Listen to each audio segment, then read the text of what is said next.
Yo, what up, guys? Charles Walker here, back with another video for you guys, man. We're here at Art Basel 2023 in Miami Design District, man. Beautiful day out. Many people out, as you can see. We're gonna go talk to some people, man. See how much they're spending on art this year. See how much they make. See how much, like, they might be blown in Design District. Who knows, man? But stay tuned. Let's get it. Yeah. How much do you make in your industry? Now we're at 22 million revenue. How much is it? Around $500,000. $500,000. Wow, man. And what do you do for work? Plenty of money? How much you pulling in a month? About $40,000 a month. $40,000 a month. Yeah. Training dogs? Yeah, that's only for training 5 dogs. Wow, man. And the goal is to grow that thing to $1 billion organization. Honestly, that's it. Yo, man, it is packed out here in Design District, man. Like, usually I come out here through the week, but right now, man, with the Art Basel weekend, it's probably one of the most busiest weekends in Miami, man. You really can't move. Parking's crazy, moving around's crazy, everything's crazy, man. But look, so I wonder who's really shopping. Like, I wonder who's really shopping and who's here for the art, because there's no in between. There's no way. I mean, I guess it's Miami. I've seen crazier things, right? But, you know, like, it's probably split 50-50. Some people are here to shop in Design District. Some people are actually here just to buy art, just to get art pieces and look at art, things like that, man. So it's beautiful, though. I love when, like, cities put on events like this. And that's why, personally, I love Miami, is because they always put on some kind of event. Every month, there's always something new going. In Miami Swim Week, Art Basel, whatever it is, right? Always something going on in Miami. What's going on, my man? What's your name? Chris Rich. Chris Rich? Yes. I'm Charles. Nice to meet you. Nice to meet you, bro. What do you do for work? I own a security company. We work with high net worth people, politicians, different companies. Okay. Celebrities, too? Oh, yeah. That's amazing, man. Yeah. How long have you been the owner of the company? Almost 3 years now. Wow. So it's we're based in Atlanta, Georgia, but we do stuff throughout the country and some in Africa and Europe. Okay, that's awesome. Yeah. And how much do you make in your industry, in your company? Oh, in our company? Yeah. Right now we're at 22 million revenue. Wow. But it's, we've been around, this entity's been around for about 3 years. Right. So we had a lot of hyper growth with a mixture of individuals, but also corporate and RFPs. Yeah, that's amazing. And what was the biggest thing for you starting from zero to get to this point, 22 million? Ooh, a lot of stuff. I think a lot of founders don't talk about how hard it is. Being a founder, the risk is lonely. Yep. Mental wealth. Right. Just getting over the hump, winning those contracts, but also executing. It was a lot. Right. I think putting your hand down, be grounded, but grind it out, but build a community of people that you can relate to. Yeah. It just goes far. And then having supportive family, wife. It's real. It's real. Are you married? Yes. Okay. So how did you know, like, how big of a role has your wife played in your life? Oh, everything. Everything. I was corporate America before this. Yeah. Mergers, acquisitions. Mm-hmm. Always had a leg out. My wife was like, "You're too smart with that company. Go do something." But this kind of found me. We had Yeah. attempted home invasion 8 years ago. Wow. It was more of a social reason why we even started this company. Yeah. So we gifted free security to people and communities that couldn't afford it in underdeserved communities, and it turned into a business. Yeah, that's amazing. So it wasn't man. planned. Yeah, that's amazing. Wasn't planned, bro. Right. But trust God. It works out. That's real, man. Yeah. That's real. Any last words of wisdom that you can give to the people on maybe like your level of success or entrepreneurship in general? Like, anything on that? Oh, it's possible. Dude, it's possible. I remember in the beginning we'd hope, we'd be looked at for certain contracts, certain RFPs. How can we get it around billionaires that are normal people when you talk to them?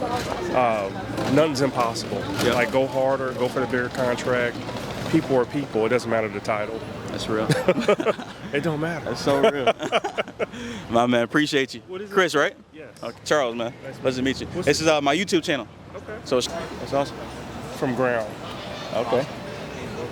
Yeah, man. I'm actually. Are you out here in Miami? No, Atlanta. Atlanta. Okay, He's you in, just said that. Houston. He's in Houston. Okay, cool. You gotta get everything. Start. Go ahead. What's going on, boss? It's real quick, like 30 seconds. It's about business. It's about business. It's about helping the youth, man. Like, maybe you have some wisdom that you can share to the people. It's about helping the youth? Yeah. Yep. All right, what are you asking me about? How much money I make?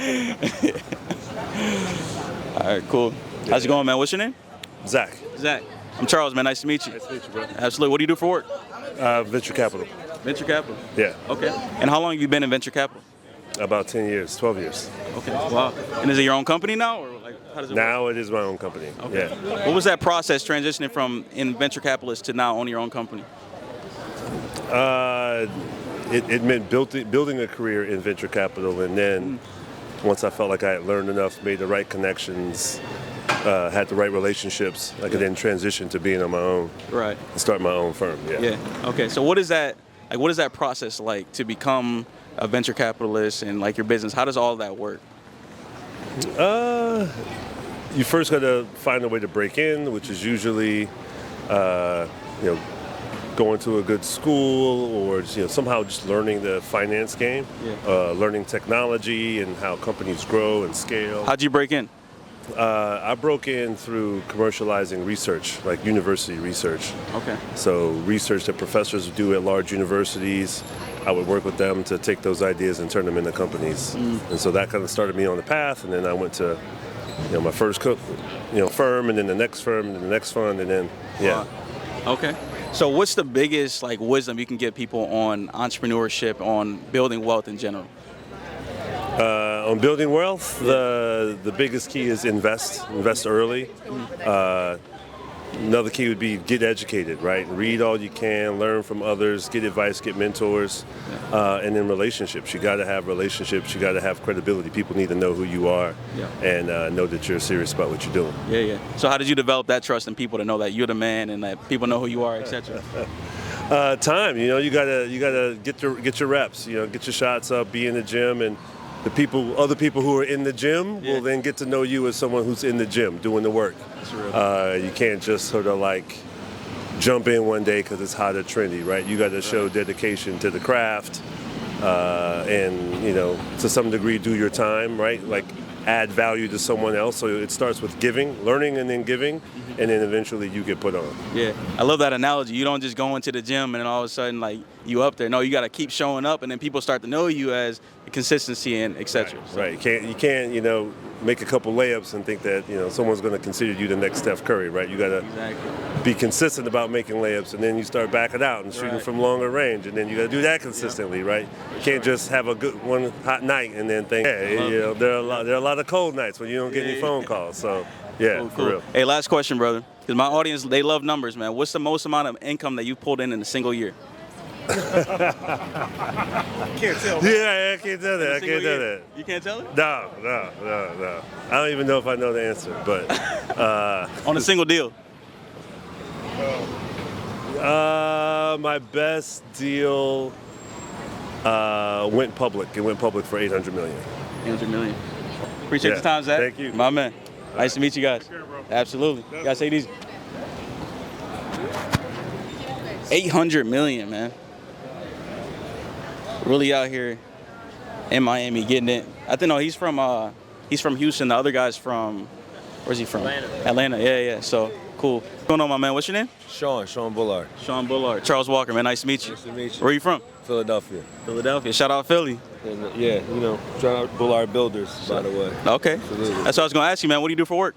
I am a builder, I'm definitely one of the biggest minority builders in Philadelphia and in the city. So real estate, investments, development.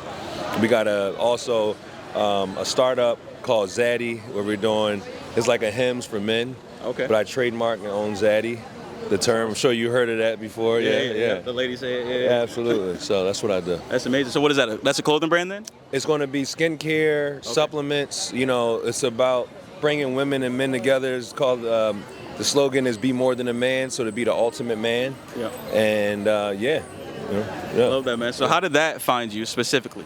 Like, how did you get started in that? Because girls kept calling me, and I was like, I am a zaddy. And then anything in business, I'm this guy that works out, kickboxes, very successful, respected status, and anything in business that catches my attention and I understand, I started. So I own a beauty salon because that made sense to me. I own a coffee shop because that made sense to me. Real estate always made sense to me. Yeah. So, and I've, did that. So what kind of kicked off your whole entrepreneurial journey? My whole entrepreneurial journey is when I it's a great story real quick. I broke my femur playing football at Temple University.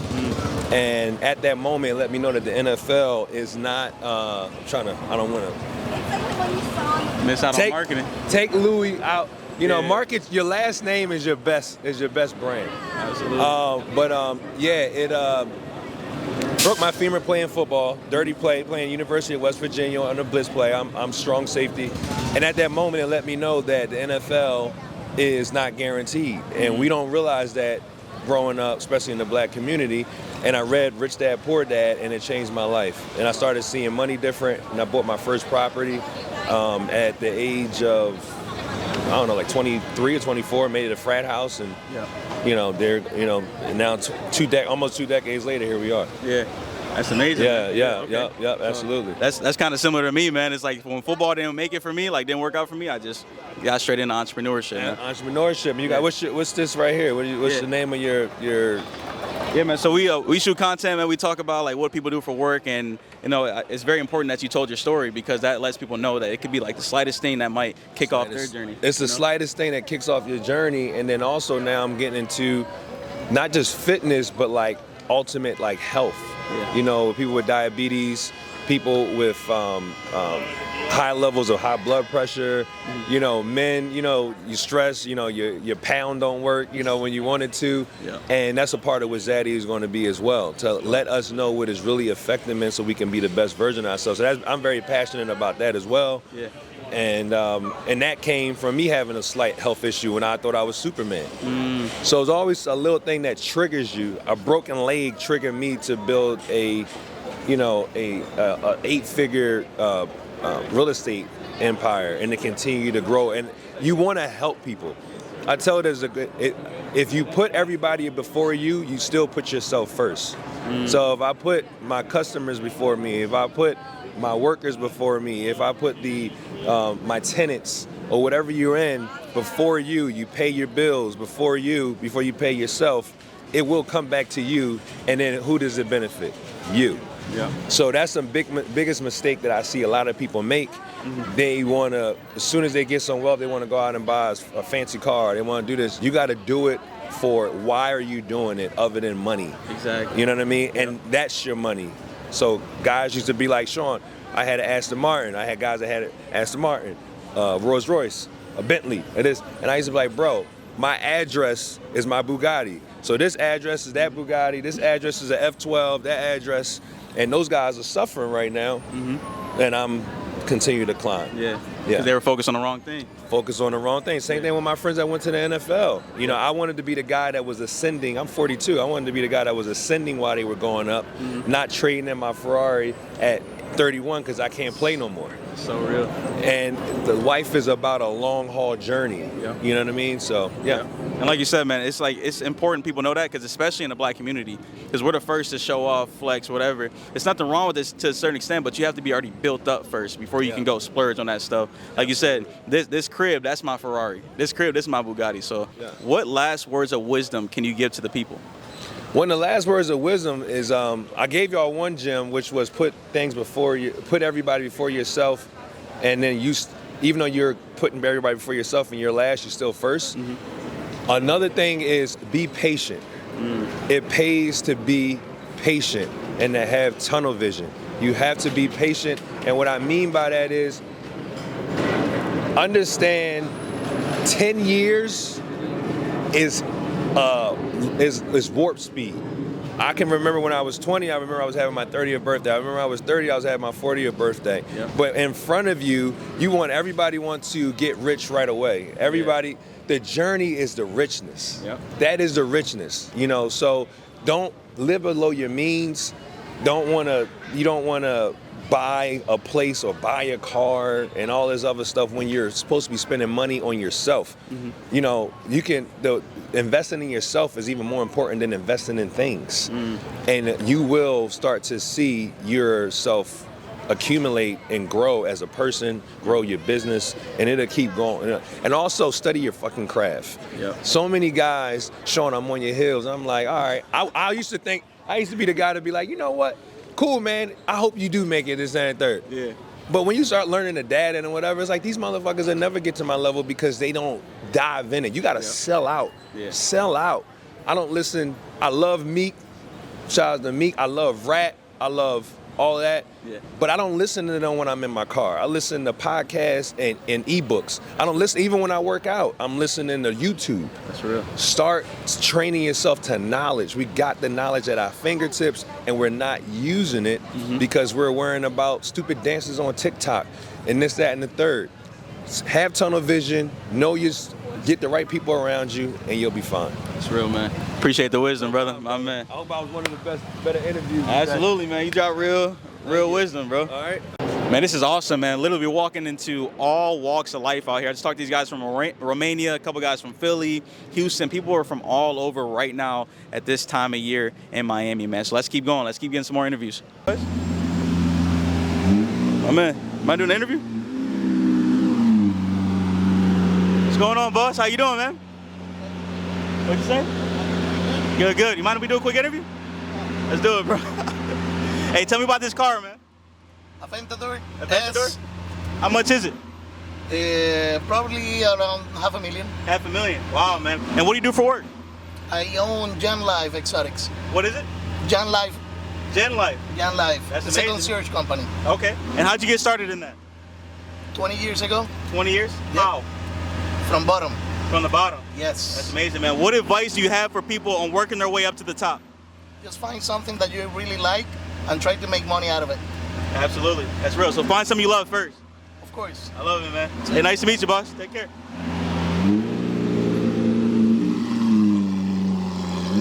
Hey, find something you love and find out how to make money, man. It's a $500,000 car here in Miami, Florida. That's why I live here, man. That is why Miami is a place to be, because you see stuff like that here. You know it's possible, man. So put in the work and keep going.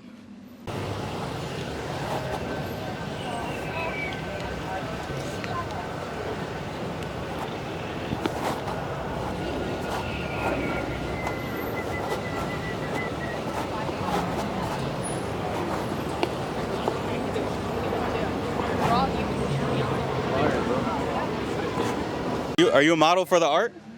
No. You're the hired model, huh? Yeah. That's amazing. Social media influencer. Okay, cool. Is that what you do for work? I also am in school right now. In school? Yeah. Okay. What are you studying? I'm creative advertising and marketing. Okay, cool. So how do you plan on pairing the two together, the advertising and the social media influence? It's actually really helpful because I feel like a lot of the strategies I learn in class, I'm able to apply to my social media. Really? Yeah. Okay. And have you been growing?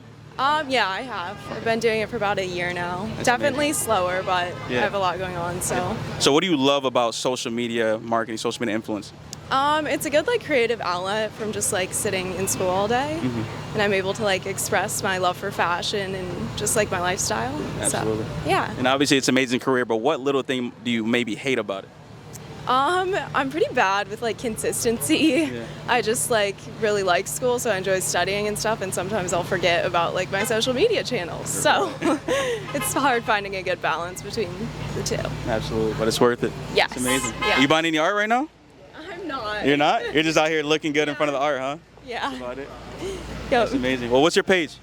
It's Camille_Ferguson Okay, cool. on Instagram. We'll tag it right now. Okay. Hey, appreciate you. You were camera ready, huh? She's like, all right, cool. She's like, no, I appreciate you. What was your name? I'm Charles. Okay. Yeah, Charles Nice to Walker. meet you. Nice to meet you. What is this? Oh, just YouTube? Hey, what do you do for work?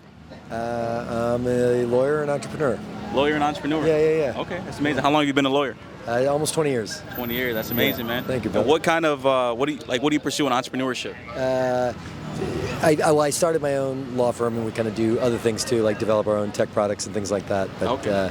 we actually have produced and curated and organized a really great art exhibit just a block from here called Making Miami, Wow. which celebrates the artists that were living and working here in Miami between 1996 and 2012. That's amazing. Yeah. So where did that come from? How did that get inspired? It's called Making Miami. Yeah, it's called Making Miami, and I moved here from New York 20 years ago.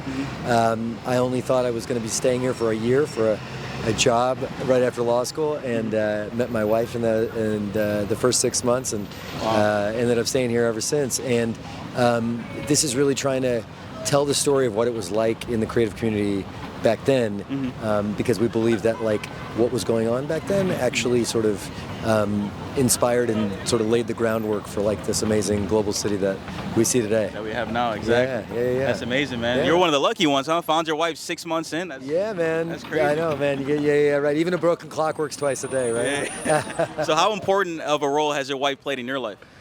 Oh, the biggest, right? Yeah. It's one of the biggest decisions you'll ever make, but when you find a good partner, you make it work. Absolutely, yeah. So how'd you know she was the one for you?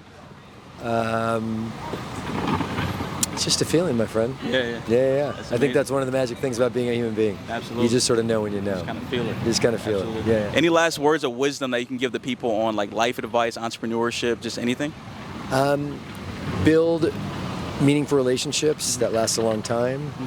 When you decide you want to work on something, don't give up when it's not working right away. Stick with it. And it's when you focus on something for a long period of time and allow yourself a little bit of room to pivot as needed, that's when the magic happens. That's amazing. Cool. Amazing advice, man. Absolutely. What's this It's going to be on YouTube. Oh, amazing. YouTube, TikTok, yeah. And last question, if you don't mind, because my audience, they love numbers. Yeah, right. So what's the most amount of income that you pulled in a single year? I can't say that, brother. You can't say that? No, but all good. In a month. I don't really feel comfortable talking about that. Yeah, no worries, man. No but worries. Because that's not important. Exactly. What's important in entrepreneurship is doing something meaningful. And if you find something that moves you, whatever that is, right? Every single human being is different.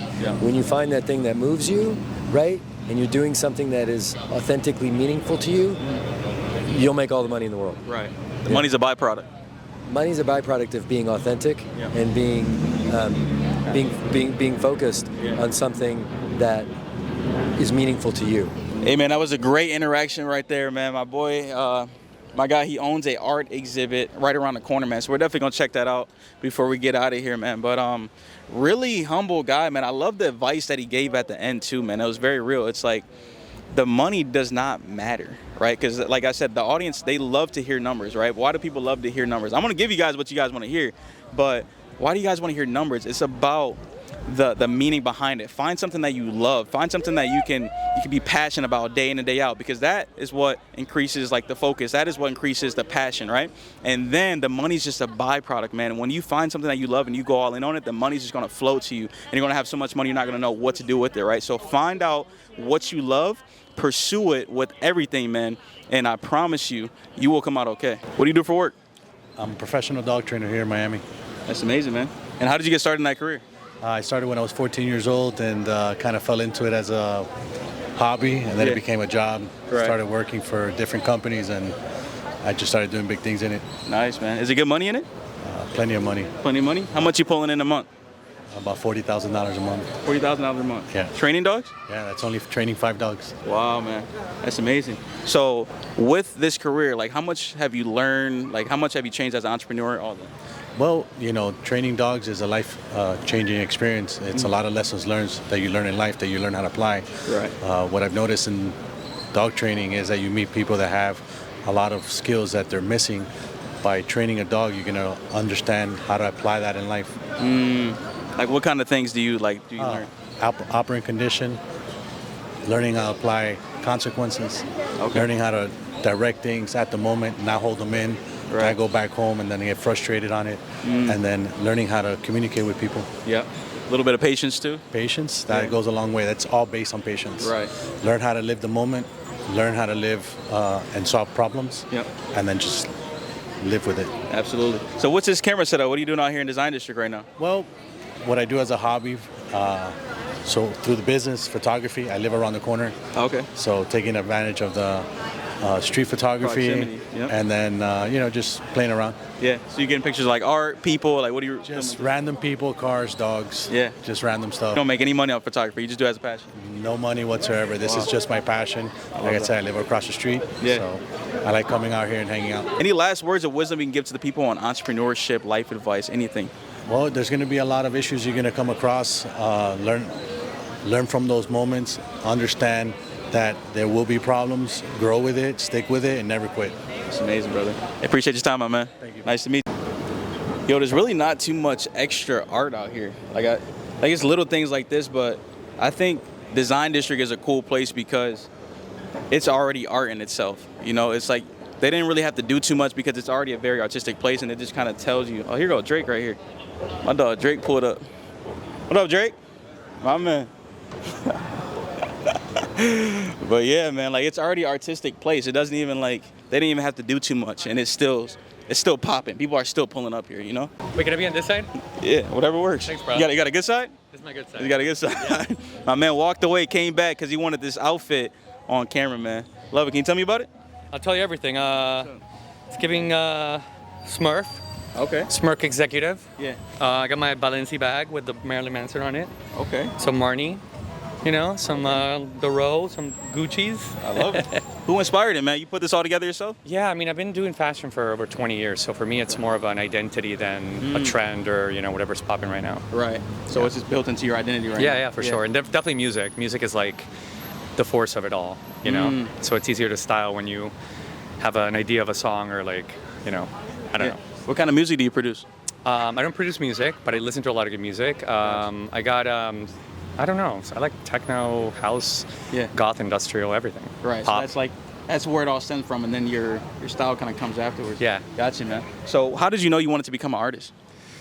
Well, as I was a little kid, my parents actually couldn't handle me, and they ended up kicking me out of the house, and that was the best thing they ever did because I learned everything from the streets, and that's where I got my style from. Absolutely. So that's like your deep down inspiration right now? For sure. Okay, gotcha. So like what kind of art do you do? Are you fat? Well, I'm actually a polisher organizer and a stylist. I do like closet redos, styling. I help people build their wardrobes for longevity. I focus on secondhand because I feel like it's more sustainable.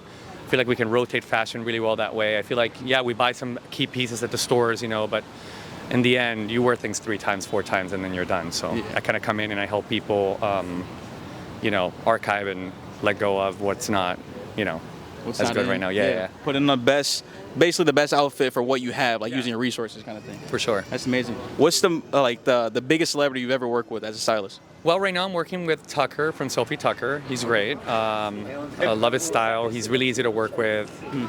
But I got a couple, you know, I mainly style like, I would say regular people, but in reality they're like artists and models, so like they're not that regular. But they're regular in the sense that they're not like mega celebrities, you know what I mean? Nor do I want to be in that space, to be honest. It's a lot of work.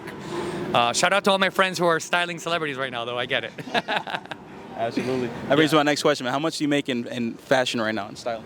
Oh, fuck. That's a very serious question. Like 300K? Wow. Yeah. It's amazing. But it goes back into the wardrobe, so yeah. I'm not making much right now. Yeah. You just dropped a gem right there, man. Reinvesting. That's key right there. Yeah, for sure. You always have something to pull from and make more money. Absolutely. And last question for you, brother. What kind of life advice can you give to the people on maybe entrepreneurship, maybe just life in general? Talk to your friends in your circle, and they're going to be your best like cheerleaders and your best clients. In the end, you can work with your network and grow from there. That's the best way. I think family and friends is the first step, and then you grow from there because you become, you know, a necessity in a way. And if you have, you know, an artistic point of view, then people will want to follow that. And in the end, you got to serve to be able to, you know, inspire to want to be asked to work with, if that makes sense. Yeah, serve people first, and then they'll want to serve you as well.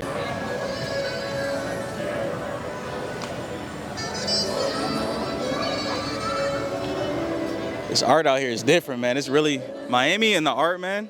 A lot of creative people. It's like New York. It's like we have our own artistic culture, man. This is dope. Might just post up a little bit. I don't know how many people sat on these chairs. I'm gonna be a little careful, you know. But yeah, man, it's a vibe. A lot of dope people out here. Like I said, man, this is the time to be in Miami. Like if you guys are thinking about coming to Miami next year, like in 2024, come out to Miami, man. I promise you, I don't care how much you spend, it's worth it. The amount of connections that you make, the art that you'll see, and just the experience overall that you'll have, it's a very dope experience, man. Like the money's not the problem. Make it happen, because you guys seen, we meet people $800 million in revenue, like $22 million, like it's just crazy, right? $500,000 in their car, right? So networking is everything in this lifetime, man. It's not about what you know, it's about who you know. So get around the right people and stick to it, man. Stick to the grind.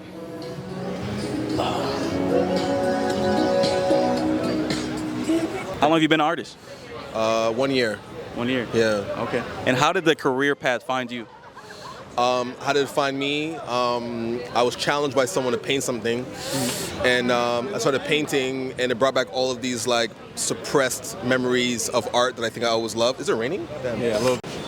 You just start where you were. You said, how'd you find the? I was challenged to kind of like paint something I was working on, and I kind of like had this like suppressed energy and love for art that I didn't know I had. And I started painting. I fell in love instantly, and then I've been painting ever since, like every single day. Wow. Yeah. Okay. So you just like how did that really happen? Like in your mind? Like, how did the mindset happen? I never thought I had the ability or skill to actually do what I was an art collector. I was buying art. I was collecting art, buying art. I have a lot of favorite artists that I love, and I would look at what they're doing. I'm like, these guys are geniuses. I never thought for a second that I would have that sort of creative input or an output to sort of like put onto a canvas. But when I started, I kind of like became a natural at it, and people have been buying my work and supporting my work and my practice, so it's been really fun journey. That's amazing. So what are the main pieces that you sell right now?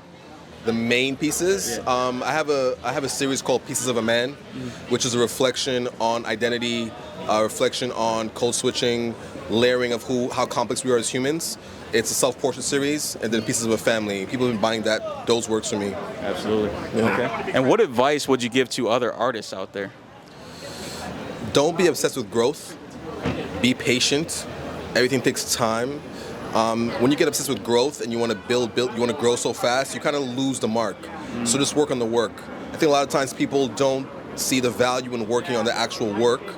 And that's the key thing you have to do. Become a master of the craft and make sure that you are undeniable. So work to be undeniable.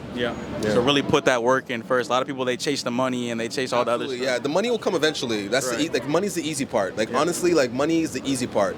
But working on the work, becoming undeniable is a key to success that I think a lot of people underestimate. Absolutely. If you were to sell yourself right now, what makes you unique, like yourself as an artist? Like what makes you very, very unique? I wouldn't say what makes me unique as an artist, but what makes me unique as a human being is that I see the world in 3D. I'm able to see all angles of any surface, every scenario. I see all the angles. Most people see the world in 2D. I see it in 3D, which allows me to be more calculated and have a better perception and perspective of what's going on in the world. Absolutely. That's amazing, man. I appreciate your time, brother. Thank you, man. Amen. Thank you. I love it. All right. What do you do for work? Yeah, man. On a digital marketing and advertising firm, we specialize in retention marketing. So. Okay. Yeah, man. How long have you had the company? About almost 2 years now. It's stationed in Miami, Florida. We're working with massive organizations, massive brands, and the goal is to grow that thing to $1 billion organization. Honestly, that's it. But today we're here shooting content, man. Okay. What kind of content you guys getting today? Like about the business or about Art Basel? Listen, Art Basel, listen, the content is for the brand, right? And it's about the personal business, but also featuring some of the artists around here. So run into individuals like you, man, putting you on because, listen, you don't know, but he's about to be on my deal too. So it's just that collaboration, that's everything. It's just being out here. Right. Just being out here. Yeah, and that's the importance of Miami too. Is like we pay for proximity. Everybody always says, why would you pay that much to live in Miami? It's like, bro, I pay for proximity. I pay to be around people who are actually doing it every single day. You had to. Hey, listen, if you live in a small city, get the hell up out and get to a big one, man, because something's bound to happen if you're in front of people, man. Absolutely. So I'm 100 with that. Yeah. Absolutely. I know you got the energy, man, to grow your company to $1 billion, but what strategies do you have behind getting your companies to that? Yeah, well, the number one area of focus for us right now is customer acquisition, but certain customer acquisition to increase our multiple. Listen, if you look at the markets today, a retention marketing firm is potentially exits at anywhere between 4 to 6. So you just got to get to that 50 mil, that 75 mil. You multiply that out by 6, or that 100 mil, you multiply that thing out by 6, and now we get past that 500 million. So we're doing anything and everything we can in order to increase the multiple, and then we're actually going to start manufacturing our products because we capture the data of other people and we use that to retarget their people. We understand the marketplace, so when we have our products, we're just going to do the same damn thing and bring that in. So that's the strategy. You got to listen. We learned that from the big dogs, studying all the big dogs. Man, we ain't making this thing up. But shit, they did it back in 1940. Somebody has to do it in 2024. Absolutely. You know what I'm saying? Why not be me? Hey, it is going to be us. Yeah, absolutely. That's what I'm saying. That's man. amazing, bro. That's amazing. Any last words of wisdom you want to give to the people about entrepreneurship, just about life advice in general? Yeah. Listen, you're probably sitting in your shoes right now, and I'm saying this to myself just like everybody else. No one's taking you seriously. They don't understand your true intentions. It's coming. So just keep rocking, man, because there's going to come a point in time where they got to, and they have absolutely no choice because if they don't, they're going to look dumb. So just keep going, bro. Like, I'm dead ass serious. Keep going, and it'll pop. It'll pop. That's real, man. It'll pop. I appreciate the advice, man, and I really felt that last part too, man, because a lot of people, they fail to stay persistent in something because maybe their circle isn't supporting them or whatever the case may be, but it's like it gets to a point where they have to support you. Everybody wants to hop on that next bandwagon, right? So when I'm up, then that's when they're gonna hop on, right? Yeah. That's what they do. I forgot the quote that I read. It was somewhere around. Everybody wants to be along for the ride at the end, but during the ride, like right now, you figure out who's gonna be actually at the end. It's like, so bro, real. just put your head down and fucking work. That's real. it, bro. That's it. That's all I can say. Yeah. Hey, appreciate the conversation, man. Nice to meet you, brother. Easy. Yeah, man. And y'all boys keep doing y'all thing, because this stuff right here, interviewing other people, you never know who you're gonna run into, any story you're gonna tell, and stories impact lives, and that's why they're successful, man. So y'all keep doing what you do too. Man, appreciate you, brother. Hell yeah, nice to meet you, my man. Hell yeah. Sir. Awesome, man. Hey, good no shit, doubt. man. Yeah, man. Good shit. That was perfect, man. Yeah, let's do it. Yo, guys, I hope you guys enjoyed this video, man. We got to interview a lot of cool people, man. Artists, entrepreneurs, just a lot of dope stuff. I told you, never know what's going to happen in Design District, man. But like, comment, and subscribe if you guys like this content. If you guys want to see more content like this, man, let me know down in the comments. And like I said, subscribe and hit the like button, man. See you guys in the next video.